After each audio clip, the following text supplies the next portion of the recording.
Suatu ketika ada seorang wanita yang tidak memiliki anak. Dia pernah pergi ke penyihir yang baik untuk meminta bantuan. Wanita itu berkata bahwa dia sedang memimpikannya seorang anak. Penyihir itu memberinya benih dan memerintahkan untuk menanamnya di dalam pot bunga. Wanita itu sangat senang, berterima kasih kepada wanita tua itu, dan pulang ke rumah. Di rumah, dia menanam benih, menyiraminya, dan mulai menunggu dengan sabar. Segera sebuah bunga besar yang indah, seperti tulip, tumbuh di dalam pot. Ketika kelopaknya terbuka, ada seorang gadis kecil di dalamnya. Dia sangat kecil, tidak lebih dari 1 inci. Karena itu, wanita itu memanggilnya Tumbelina. Suatu malam, ketika Tumbelina tertidur lelap, seekor katak besar naik ke jendela rumah, basah dan jelek. Dia meraih gadis yang sedang tidur dan bergegas ke rawa-rawanya. Kodok itu memutuskan untuk menikahkan putranya yang jelek dengan Tumbelina yang cantik.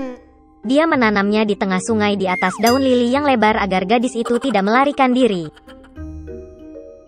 Pagi harinya Tumbelina bangun dan menyadari bahwa dia tidak ada di rumah, tetapi di sekitarnya ada air. Ketika gadis itu menyadari betapa nasib buruk menunggunya, dia menangis dengan sedihnya. Saat ini, ikan-ikan kecil berenang lewat. Mereka merasa kasihan pada Tumbelina. Mereka menggerogoti batang bunga bakung, dan daun itu berenang bersama gadis itu. Seekor kumbang besar terbang melewatinya. Melihat seorang gadis cantik, dia meraih dan membawanya ke pohon, di mana dia memperkenalkannya kepada teman-temannya. Mereka semua iri pada kecantikannya, tetapi mengatakan bahwa Tumbelina sangat jelek dan tidak bisa bersama mereka. Di bawah tekanan dari teman, kumbang juga memutuskan bahwa dia jelek, membiarkan gadis itu turun ke tanah dan mengucapkan selamat tinggal. Sepanjang musim panas Tumbelina tinggal sendirian di hutan. Dia membuat buayan untuk dirinya sendiri dari rumput dan dedaunan. Dia makan serbuk sari dan embun, berjemur di bawah sinar matahari dalam cuaca cerah, dan bersembunyi dari hujan di bawah daun besar burdok. Tapi segera hujan dan angin dingin datang. Tumbelina tidak memiliki pakaian musim dingin, dan dia mulai membeku. Gadis itu menderita kelaparan dan kedinginan. Dan suatu hari dia dilindungi oleh seekor tikus sawah. Mereka hidup bersama dengan gemilang. Gadis itu membantu tikus dengan pekerjaan rumah, menceritakan dongengnya, dan sebagai gantinya menerima tempat tinggal dan makanan yang hangat. Tikus sawah memiliki tetangga, tahi lalat kaya yang buta, yang melakukan ini dengan menghitung kekayaannya sepanjang waktu. Meski buta, tahi lalat itu menyadari bahwa Tumbelina sangat imut dan menawarkan untuk menikahinya. Tapi gadis itu sama sekali tidak senang dengan ini. Dia tidak suka tahi lalat yang membosankan. Suatu kali, saat berjalan di sepanjang lorong bawah tanah, Tumbelina melihat seekor burung layang-layang yang terluka, yang hampir mati karena kedinginan. Sepanjang musim dingin dia merawat burung yang sakit itu dan pada musim semi dia menyembuhkannya. Sebelum pernikahan, Tumbelina meminta tikus untuk membiarkannya naik ke atas untuk mengagumi matahari. Ketika dia keluar dari lubang tikus, dia melihat seekor burung layang-layang yang dia sembuhkan. Tumbelina mengeluh kepada burung itu bahwa dia dipaksa menikah dengan tikus tanah yang jahat dan tinggal bersamanya jauh di bawah tanah. Burung layang-layang itu mengundang gadis itu untuk terbang bersamanya ke negeri yang hangat, dan dia setuju. Dia segera mengucapkan selamat tinggal kepada tikus, naik ke burung layang-layang, dan mereka terbang pergi. Suatu ketika di negara yang indah, Tumbelina melihat padang rumput yang luas dengan bunga-bunga indah. Dia memilih bunga terindah untuk ditinggali. Tiba-tiba, dia melihat di bunga itu pria kecil yang sama seperti dia, hanya bersayap. Itu adalah raja para elf. Dan peri tinggal di setiap bunga. Peri cantik belum pernah melihat gadis sekecil dirinya, dan bahkan begitu cantik. Dia segera jatuh cinta pada Tumbelina, dan mengundangnya untuk menjadi istrinya, Ratu Elf dan Ratu Bunga. Setelah semua petualangannya, gadis itu senang mendengar tawaran seperti itu dari pangeran yang menawan. Dia dengan senang hati setuju. Peri itu meraih tangan Tumbelina, dan pada saat yang sama dua sayap muncul di belakangnya. Sekarang dia telah menjadi Ratu Elf. Dan sejak itu mereka hidup bahagia selamanya. Dikejutkan oleh nasib untuk menjalani kehidupan yang sibuk, Lemuel Gulliver kembali berangkat dalam pelayaran di kapal Adventure 2 bulan setelah kembali ke rumah. Tapi begitu kapal melewati Selat Madagaskar, badai menyusulnya. Hembusan angin kencang membawa kapal ke daratan yang tidak diketahui. Ketika para pelaut melihat daratan, mereka memutuskan untuk memeriksanya dan mengumpulkan air tawar.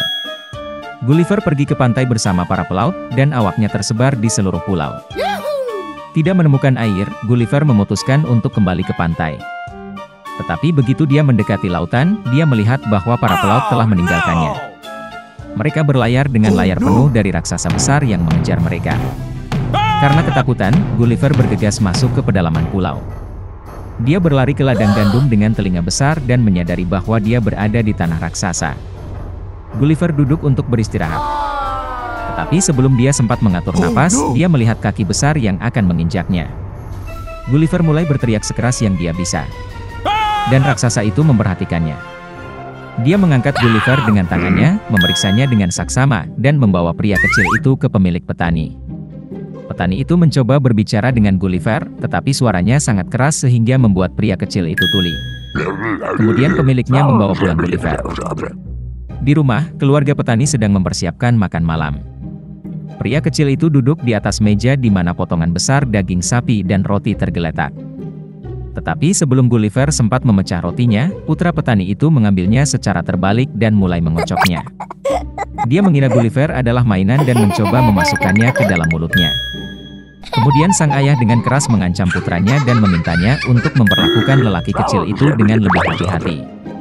Belakangan, putri petani berusia 9 tahun itu membuatkan tempat tidur untuk Gulliver, menjahit pakaian untuknya, dan bahkan mengajarinya bahasa raksasa. Gadis itu memberi Gulliver nama Grildrik yang berarti kurcaci. Dia memanggilnya pengasuh. Gulliver membangkitkan minat yang besar di antara raksasa lainnya, jadi petani itu mulai mengajaknya ke pameran untuk mendapatkan uang. Tetapi pertunjukan yang sering dilakukan merusak kesehatan Gulliver. Kemudian petani itu dengan senang hati menjual pria kecil itu kepada ratu. Jadi Gulliver pindah ke istana dan menjadi kesayangan keluarga kerajaan. Namun, kurcaci istana, yang tidak lagi dianggap sebagai orang terkecil di kerajaan, tidak menyukai Gulliver dan menghancurkan hidupnya dengan segala cara. Suatu ketika Gulliver sedang berjalan-jalan di taman, kurcaci mulai pengecut pohon apel. Dan Gulliver harus melarikan diri dari apel raksasa yang berjatuhan. Dan pada kesempatan lain, seorang kurcaci yang gesit mendorong Gulliver ke dalam kendi besar berisi krim. Dan hanya juru masak yang masuk tepat waktu, menyelamatkan pria kecil itu dari kematian yang tak terhindarkan. Tapi bukan hanya karena si kurcaci yang membuat Gulliver mendapat masalah. Jadi suatu pagi saat sarapan, dia ditangkap oleh monyet koki. Seperti anak kecil, dia mulai mengayunkan Gulliver, lalu menyeretnya ke atap. Raksasa bergegas menyelamatkan pria kecil itu. Dan begitu mereka naik ke atap, monyet itu melempar Gulliver. Untungnya, dia berhasil mengatasi herpes zoster dan diselamatkan dengan selamat. Secara umum, kehidupan Gulliver di kerajaan bahagia. Dia sering menemani ratu dalam perjalanannya. Mereka bahkan membuatkan kotak perjalanan khusus untuknya. Dan suatu kali, dalam perjalanan lain seperti itu, pelayan membawa kotak berisi Gulliver ke laut agar lelaki kecil itu bisa menikmati udara segar. Tapi kemudian bayangan mulai muncul di atas kepala Gulliver. Seekor elang laut yang terbang melewati mangsa yang terlihat di dalam kotak. Dia meraih cincin ditutup peti dengan paruknya dan membawa Gulliver ke laut. Pada suatu saat, burung itu melepaskan kotak itu, dan penangkarnya menemukan dirinya di laut lepas. Gulliver nyaris tidak bisa membuka tutup atas, dia mulai berteriak dan melambaikan sapu tangannya. Akhirnya dia terlihat dari kapal dan dibantu untuk keluar. Jadi setelah semua petualangan itu, Gulliver kembali ke Inggris lagi. Untuk waktu yang lama dia tidak bisa terbiasa dengan benda dan orang dengan ukuran normal.